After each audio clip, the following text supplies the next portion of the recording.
All right, very good day and welcome to the last day's live stream.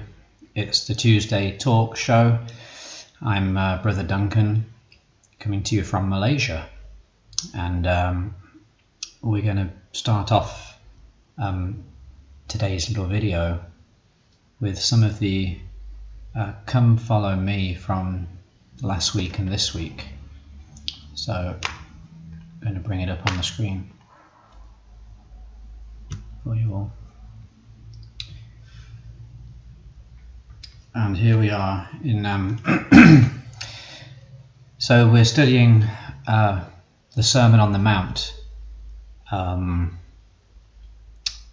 the beginning of the month, really. So okay, from last week it was Matthew 5, which is the beginning of the Sermon on the Mount, and this week it's Matthew 6 and 7, which is completing Jesus' Sermon on the Mount.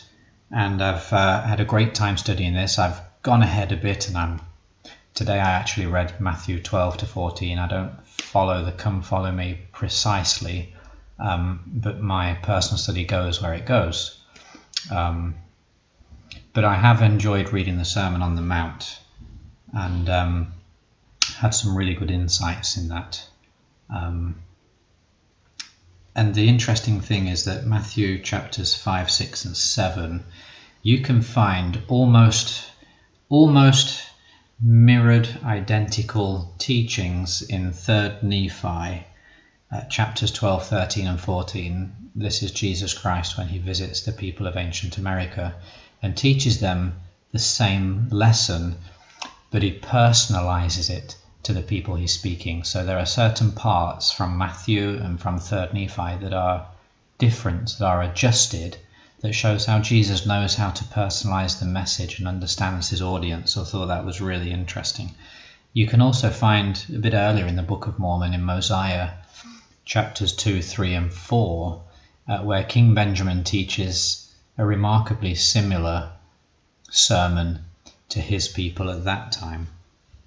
And so I found those comparisons quite interesting. Now in Matthew chapter 5 verse 3, there is a footnote 3a on the word blessed, and I decided to read that, and I'm surprised with myself that I'd never noticed it before. But basically blessed comes from the word beatus in Greek, which translates to beatitude in English.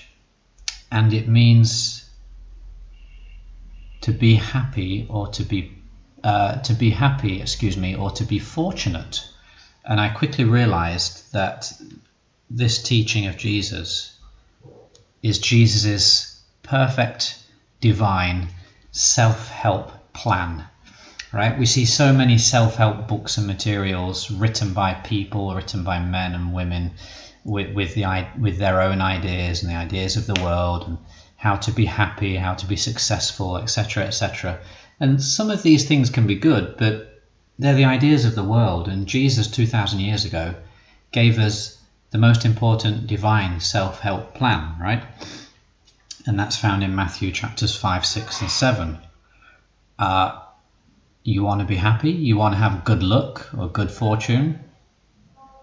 Then follow the Sermon on the Mount.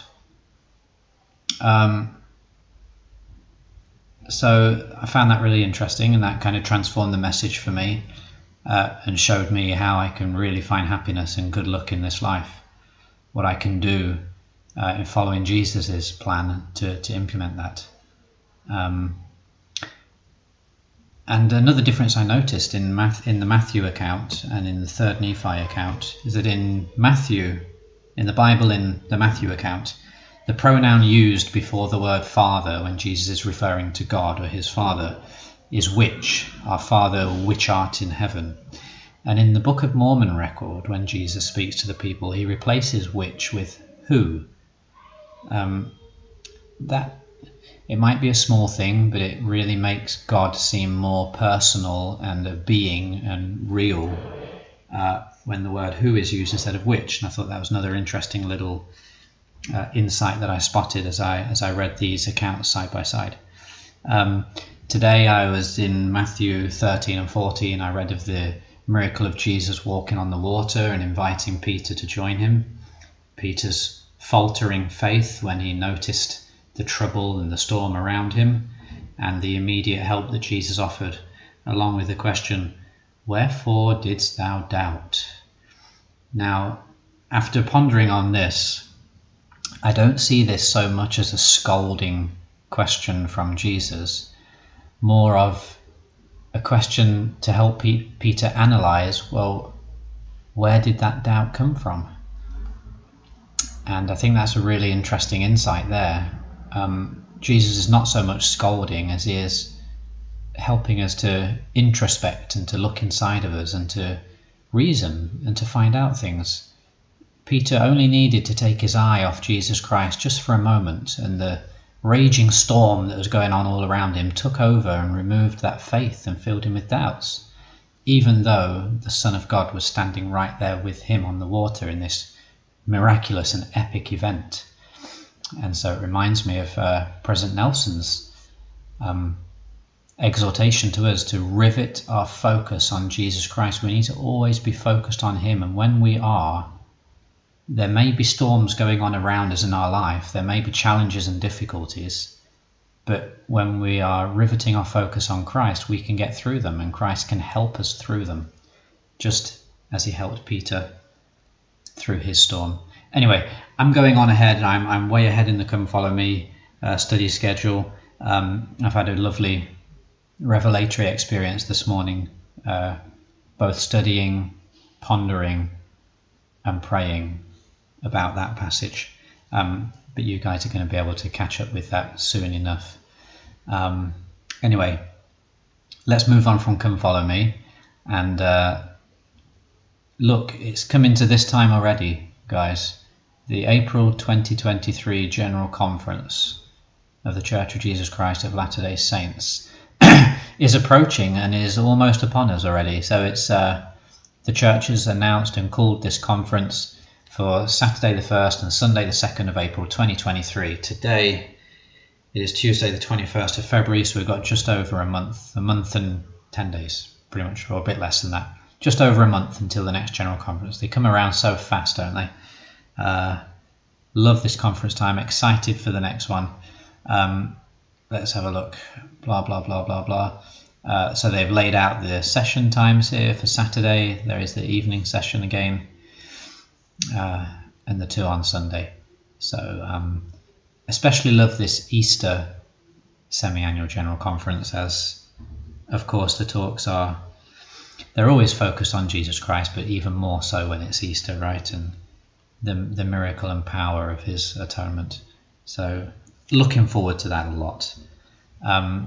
Kind of in conjunction with this, the church also sent out a letter for Easter Sunday, which is the week after General Conference, on Sunday the 9th. And there is just going to be a sacrament service all around the world in the church, and all other second hour lessons have been cancelled. Let's see where they say that. Yes, at the top here, all of the Sunday meetings should be cancelled for that day. It's interesting, isn't it, how as time goes on, time in church buildings excuse me, is being cut, isn't it? And there's more emphasis being placed on home worship, family worship, and doing everything we can to strengthen our families outside of the church. That proved pretty useful in the lead up to the COVID-19 outbreak, didn't it? Because we were already used to having shorter church meetings and being focused on our own families with the Come Follow Me guide to help us out with that too. So that continues with the Easter Sunday program, and I think it's nice. I'm absolutely fine with that. It's all good for me.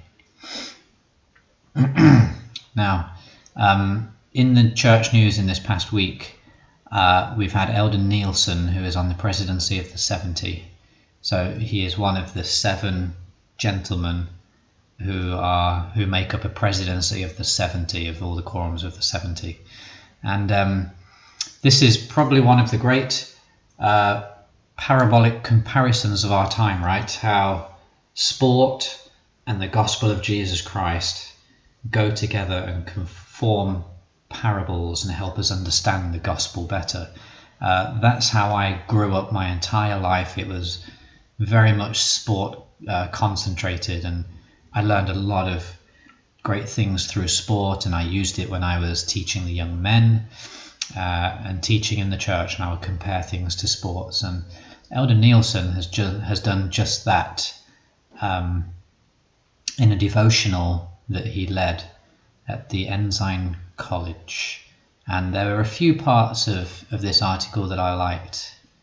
I'm going to try and find them for you here again. Boom, boom, boom, boom, boom. Let's keep scrolling down. So obviously in America recently there was the Super Bowl. I don't really follow American football much, but it's a big thing over there, and they just had the Super Bowl, and I don't even know who won it. I really don't follow it. But look, Elder Nielsen then said this: discipleship is not a spectator sport. It requires you and it requires me to act. Yeah, we can't just be a spectator, sit in front of the TV, watch the game, whatever it is, watch the sport, cheer them on, but then do nothing about it. So he's comparing that to being a disciple of Christ. We can't just sit there and watch things happen and then do nothing about it, right? And so this is what he was comparing in this presentation here to these students.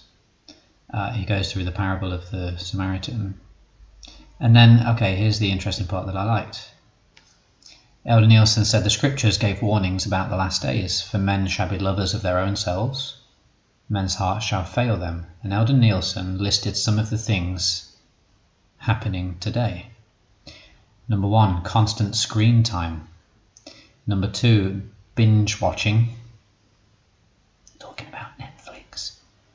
Number 3, the bystander effect. And number 4, using a smartphone to film rather than help. And so these were things that he then went on to expand and to talk a little bit about. We can't just be sitting around keeping ourselves busy with things that don't really matter, but we need to be up and about and actually doing good. So these things, like always being on the phone, always being on devices, yeah, we may be doing some good things on them, but when we're always on it, it's stopping us from actually being a disciple of Christ and doing what he would have us do. The same goes with binge watching. We can end up spending so much time on things that don't matter that we've lost all that time to do the things that do matter. Right? Elder Nielsen again emphasizes we have to be doing. Right? And so the article goes on. And he encourages us to all be up and doing. Okay, the conclusion as well. Discipleship is not a spectator sport. You and I need to be really good at this. When we see people in need, we need to respond. When we see people who are struggling, we need to help. That's what disciples do.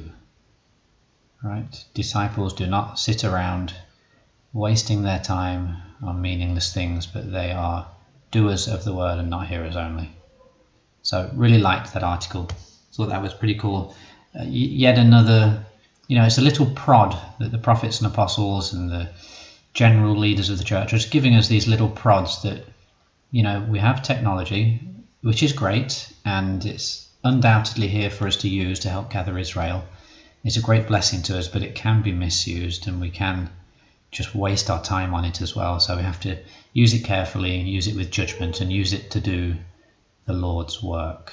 That's what it's for, to help spread the message of the gospel to all the world. And the internet is the way to do that. So we keep getting these little prods and little warnings from our church leaders about controlling ourselves when it comes to screens and devices. So I like that. That was my highlight of the week from a church leader and his message. I like to keep checking up on the Bangkok, Thailand temple.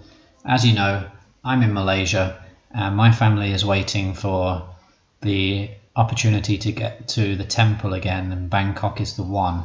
Now, I checked on the Church of Jesus Christ Temples.org website again just this morning before I started this stream, and the description has changed now. The Bangkok, Thailand temple, it says major construction is completed. Okay, it's completed. And we know that the temple president and matron have been called already. So while it said the construction is almost complete just a week ago, it is now changed to completed. So does that assume that checks have been made, or there's still going to be checks to be made, but once that's all confirmed, which should be pretty soon, we can look forward to the plan for an open house. And after the open house, it's the dedication. And after the dedication, the temple is in business. And finally, I'll be able to get to a temple again. So prayers and good positive thoughts that this can be a really quick process, that this can get moving now, and that fingers crossed, God willing, we can get to this temple again and go and do some work for our ancestors. So yeah, that's the Tuesday show. I'm happy in the church, I'm happy in the gospel, I'm enjoying being the Sunday school president in my branch. We have teacher council trainings coming up, which are supposed to happen 4 times a year, so once every quarter. So we're now coming up to the first one on the next 2 Sundays approaching.